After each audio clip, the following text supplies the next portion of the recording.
कई बार ऐसा होता है कि हम एक ही जगह फंसे रह जाते हैं। वही गलतियां, वही अधूरे काम और वही कल से करूंगा का वादा। हम जानते हैं कि क्या करना है, लेकिन कर नहीं पाते। ऐसा लगता है जैसे कोई अनदेखी कुव्वत हमें रोक रही है। ये सवाल हम में से शायद हर किसी का है। हम प्लान्स बनाते हैं, गोल सेट करते हैं, लेकिन जब अमल करने का वक्त आता है तो बस मूड नहीं है कहकर टाल देते हैं। ये एक ऐसा जाल है जिसमें हम रोज उलझते हैं। लेकिन क्या हो अगर इस जाल से निकलने का रास्ता हमारे सामने ही हो? दानिश कुतुब में खुशामदीद, जहां हम किताबों को सिर्फ समराइज नहीं करते, उनकी गहराई को समझते हैं। आज हम इस फंसे रहने के मसले की तह तक जाएंगे और इसे आसान, काबिल अमल हिस्सों में तोड़ेंगे। तो इस सफर में हम 4 मंजिलें तय करने वाले हैं। पहले शुरुआत का धोखा, फिर आपकी सोच आपकी दुश्मन, उसके बाद एक्शन इमोशन से पहले, और आखिर में डिसिप्लिन का सिस्टम बनाएं। तो चलिए पहले हिस्से से शुरू करते हैं। शुरुआत का धोखा। ये वो गलतफहमी है कि जब तक मोटिवेशन नहीं आएगी हम काम शुरू कर ही नहीं सकते। जरा सोचिए, कितनी बार हमने खुद से कहा है कल से शुरू करूंगा। देखिए, मसला काबिलियत की कमी का नहीं है। मसला यह है कि हम बार बार आराम को तरजीह देते हैं। हम अपने जज्बात को फैसला करने देते हैं। थकन महसूस हुई तो काम छोड़ दिया, दिल नहीं चाहा तो टाल दिया। लेकिन जिंदगी को इससे फर्क नहीं पड़ता कि हम क्या महसूस कर रहे हैं। जिंदगी तो बस हमारे किए हुए काम का आईना है। रोज हमारे अंदर ये जंग चलती है। एक तरफ हमारा जहन है जो बिल्कुल साफ जानता है कि क्या करना है, और दूसरी तरफ हमारा मूड है जो कहता है नहीं, अभी दिल नहीं चाह रहा। खास तौर पे हमारे कल्चर में, जहाँ रोज़मर्रा का स्ट्रेस, काम का बोझ और घर की जिम्मेदारियां होती हैं, वहाँ जज्बात अक्सर हमारे प्लान्स पर हावी हो जाते हैं। और यहीं पर ज्यादातर लोग गलती करते हैं। ये बात अक्सर कोई नहीं बताता।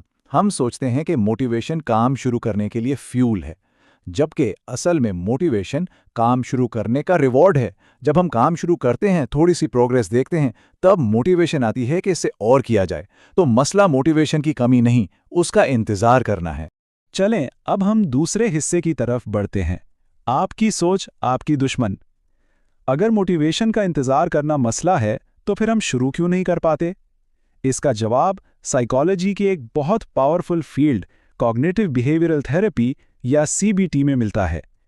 ये हमें बताती है कि असल जंग बाहर नहीं, हमारे अंदर, हमारी सोचों के खिलाफ है। सीबीटी का एक बुनियादी कंसेप्ट है द विशियस साइकिल। इसके मुताबिक हमारी सोच, हमारे एहसास, हमारे जिस्मानी एहसास और हमारे आमाल, ये सब आपस में जुड़े हुए हैं। ये एक ऐसा चक्कर बनाते हैं जो हमें मायूसी या परेशानी में फंसा सकता है। यानी मसला सिचुएशन नहीं होती, मसला उस सिचुएशन के बारे में हमारी सोच होती है।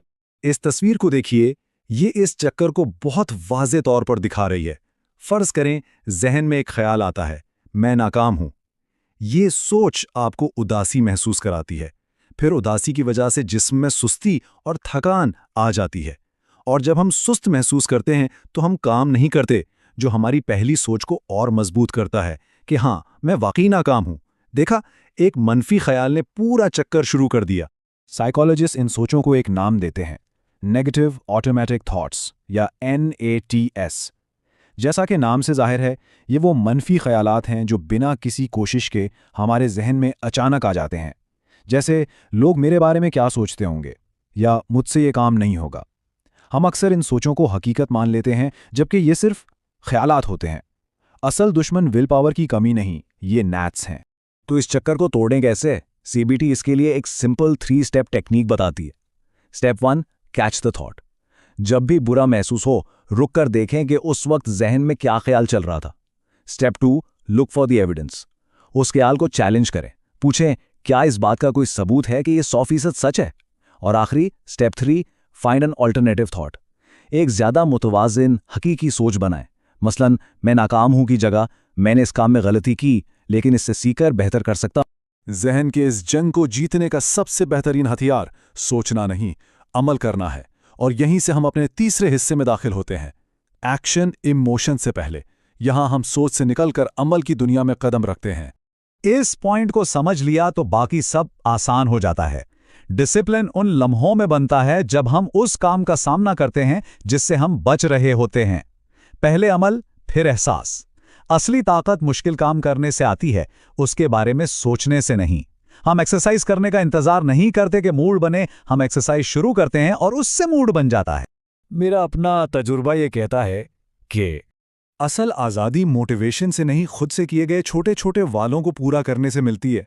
खासतौर पर तब जब दिल बिल्कुल न चाह रहा हो, जब हम थके होने के बावजूद वॉक पर निकल जाते हैं, या जब मूड ऑफ हो और हम फिर भी उस एक ईमेल का जवाब दे देते हैं। उस लम्हे हम खुद पर एतमाद का एक छोटा सा बीज बोते हैं, और यही छोटे छोटे एतमाद के बीज मिलकर एक मजबूत दरख्त बनाते हैं। और इस आज़ादी को रोज़मर्रा की ज़िंदगी का हिस्सा बनाने के लिए हमें इरादे से ज़्यादा एक सिस्टम की ज़रूरत। और यहीं से हम अपने आखिरी हिस्से पर आते हैं, डिसिप्लिन का सिस्टम बनाएं। सिर्फ इरादे पर भरोसा करना काफ़ी नहीं, हमें ऐसे निज़ाम और आदतें बनानी होंगी जो डिसिप्लिन को आसान बना दें, ताकि ये रोज़ की जंग ना रहे। स्टीवन कोवी का अर्जेंट/इम्पोर्टेंट मैट्रिक्स एक बेहतरीन टूल है। ज़्यादातर लोग अपना वक्त क्वाड्रेंट 1 यानी फौरी और ज़रूरी, और क्वाड्रेंट 3 यानी फौरी मगर गैर ज़रूरी में गुजारते हैं। ये लोग हमेशा आग बुझाते रहते हैं, लेकिन कामयाब लोग अपना ज़्यादातर वक्त क्वाड्रेंट 2 में गुजारते हैं। वो काम जो ज़रूरी हैं मगर फौरी नहीं, जैसे प्लानिंग, सीखना, रिश्ते मजबूत करना, क्योंकि वो जानते हैं कि क्वाड्रेंट 2 में गुजारा हुआ वक्त क्वाड्रेंट 1 के क्राइसिस को पैदा ही नहीं होने देता। एक और अहम उसूल है छोटा शुरू करना। हमारा दिमाग बड़ी तब्दीलियों से घबराता है और उनके खिलाफ मुज़ाहिमत करता है, लेकिन छोटी तब्दीलियां उसे पता भी नहीं चलती।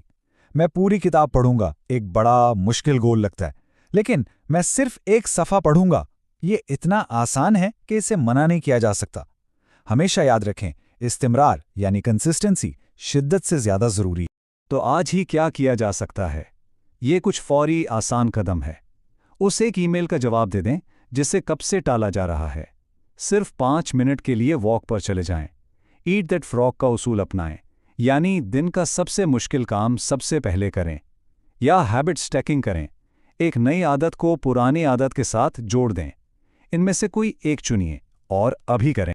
तो आखिर में सवाल ये ही है, जिंदगी का कंट्रोल हमारे बनाए हुए सिस्टम्स और हमारे हाथ में है या हमारे बदलते हुए मूड के हाथ में? ये इंतखाब हर रोज़, हर लम्हा हमारे सामने होता है। अगर आज इस गुफ्तगू से सिर्फ एक बात याद रखनी हो तो वो ये है, रियल ग्रोथ तब शुरू होती है जब हम सीखी हुई बात को अपनी ज़िंदगी में अप्लाई करते हैं। जान लेना पहला कदम है, लेकिन अमल करना ही असल मंजिल है। अगर ये गुफ्तगू आपके लिए मुफीद थी तो इसे लाइक करें, दानिश कुतुब को सब्सक्राइब करें और इसे उस दोस्त या अजीज के साथ शेयर करें जो अपनी ज़िंदगी बेहतर बनाना चाहता है। अगली बार तक के लिए अपना ख्याल रखें।